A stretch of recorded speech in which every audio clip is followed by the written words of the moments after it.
বিসমিল্লাহির রহমানির রহিম। আসসালামু আলাইকুম। সবাই কেমন আছেন? আশা করি অনেক ভালো আছেন। আজকে আপনাদের সাথে শেয়ার করব ভ্যানিলা স্পঞ্জ কেকের একটি বেস। যেভাবে আমি বাসায় সহজভাবে চুলায় এই কেকটা বানাই সেভাবে আপনাদের সাথে শেয়ার করব।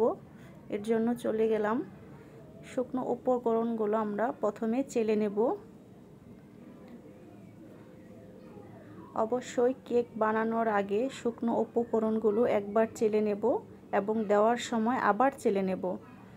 যদি 2-3 বার চালা যায় তাহলে আরও বেশি ভালো। এখানে আমি দিয়ে দিয়েছি হাফ কাপ ময়দা। অবশ্যই আপনারা ময়দাটা নেওয়ার চেষ্টা করবেন, আটা দিলে কিন্তু হবে না। দিয়ে দিব 1 চামচ কর্নফ্লাওয়ার, হাফ চামচ বেকিং পাউডার এবং স্বাদ মতো একটু লবণ।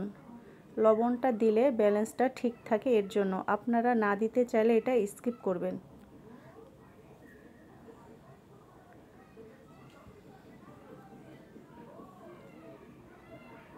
আমার চালা হয়ে গেছে। এখন আমি চামিচের সাহায্যে সবগুলো উপকরণ ভালো মতো মিশিয়ে নেব।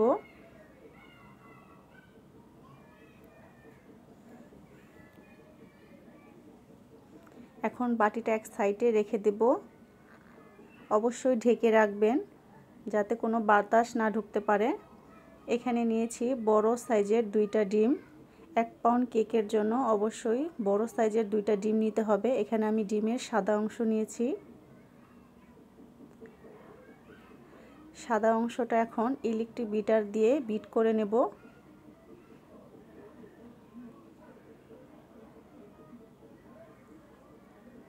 বিটারটা লোতে রেখে কিছুক্ষণ বিট করে নেব। তারপরে আমি এখানে চিনি দিয়ে দিব। চিনিটা অবশ্যই 2 বারে দিব। হালকা যখন একটু ফেনা ফেনা হবে তখনই আমি চিনি দিব। এর আগে কিন্তু চিনি দেওয়া যাবে না।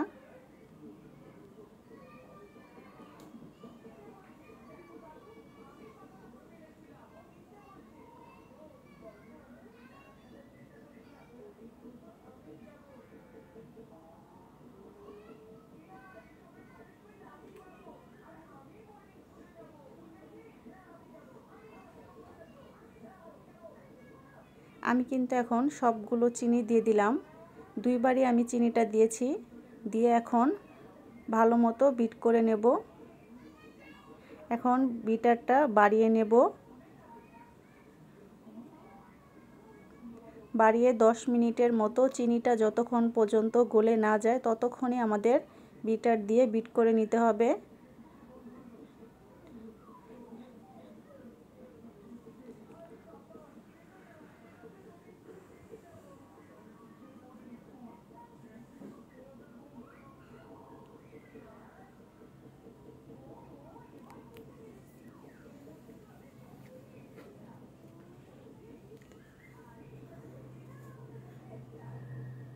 আমি যেভাবে বাসায় সহজভাবে চুলায় 1 পাউন্ডের কেকের বেসটা তৈরি করি আপনাদের সাথে কিন্তু আমি সেভাবেই শেয়ার করছি।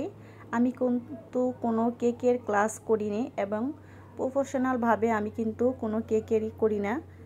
আমি যেভাবে ইউটিউব থেকে দেখে আমার কিন্তু এই কেক বানানো শেখা এবং যে আপুর কাছ থেকে আমার সম্পূর্ণ এই কেকের বিষয়ে জানা, অবশ্যই তার নামটা কিন্তু নিতেই হবে।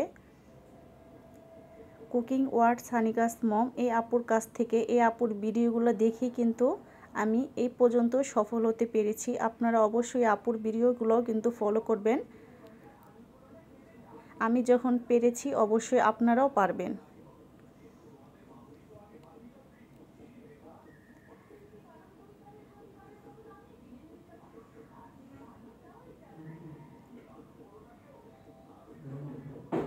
আপনারা দেখে বুঝতে পারছেন কিভাবে চিনি দিয়ে বিট করার পর যতক্ষণ পর্যন্ত চিনিটা গলে না যাবে ততক্ষণ পর্যন্তই বিট করতে হবে।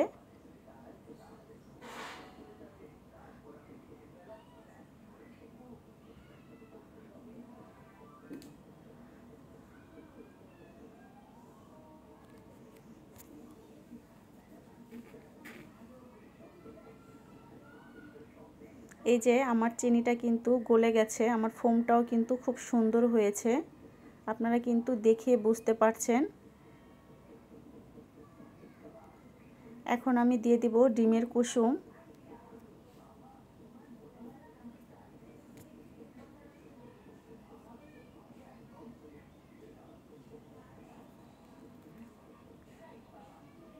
আর দিয়ে দিলাম 1 চামচের মতো ভ্যানিলা পাউডার।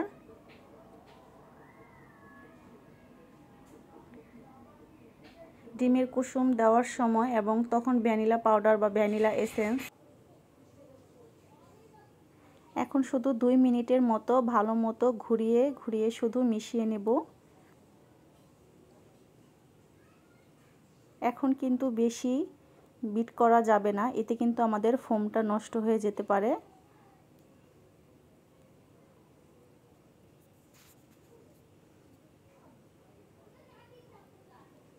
এই তো আমার বিট করা শেষ। এখন আমরা শুকনো উপকরণগুলো মিশিয়ে নেব।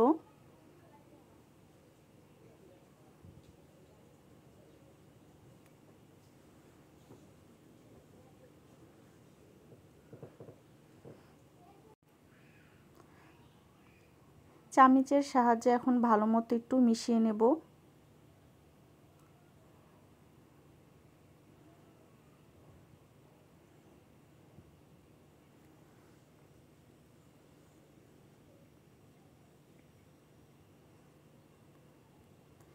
শুকনো উপকরণগুলো আমরা আবারও কিন্তু চেলে দেব। আমি কিন্তু সবগুলো উপকরণ একসাথে দেইনি, দুইবারে আমরা শুকনো উপকরণগুলো দিয়ে হালকাভাবে মিশিয়ে নেব।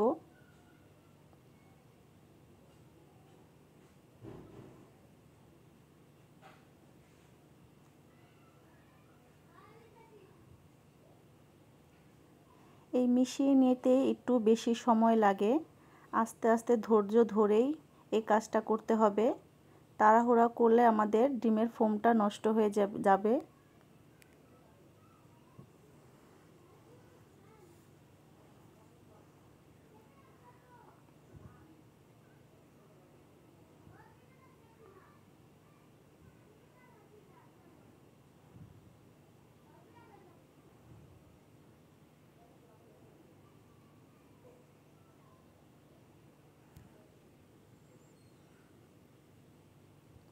শুকনো উপকরণগুলো কিন্তু আমি আবারও দিয়ে দিলাম, দিয়ে ভালো মতো এখন মিশিয়ে নেব।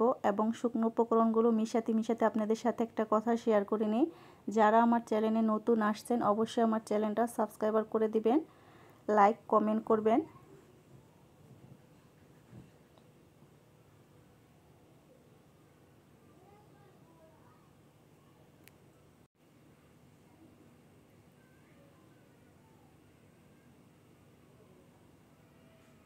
এখানে আমি 6 ইঞ্চির রাউন্ড মোল্ড নিয়েছি। আপনারা চাইলে আপনারা যে কোনো শেপের একটা মোল্ড নিতে পারেন। ব্যাটারটা কিন্তু একটু উপর থেকে ঢালতে হবে।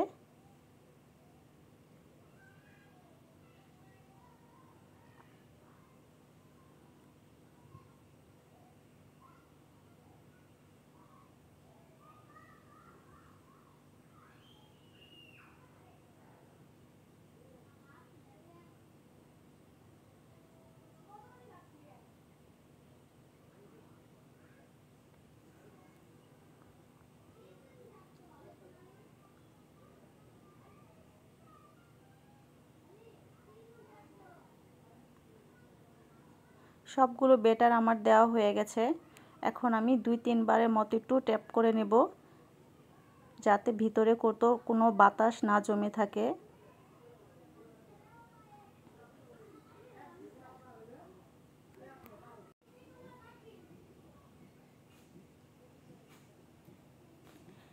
এখানে আমি চুলায় একটা হাঁড়ি বসিয়ে দিয়েছি। চুলাটা আমি আগে থেকে হাঁড়িটা প্রিহিট করে নিয়েছি। এখন মোলটা দিয়ে দেব, দিয়ে 40 মিনিটের মতো অপেক্ষা করব। অবশ্যই ছিদ্রটা কিন্তু বন্ধ করে দিতে হবে। এই তো 40 মিনিট পর ফিরে আসলাম। দেখুন আমার কেকটা কত সুন্দর ফুলেছে, একটু কিন্তু ডাবেনি।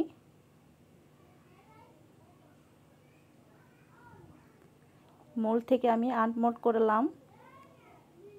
দেখুন আমার কেকটা কত সুন্দর সফট হয়েছে।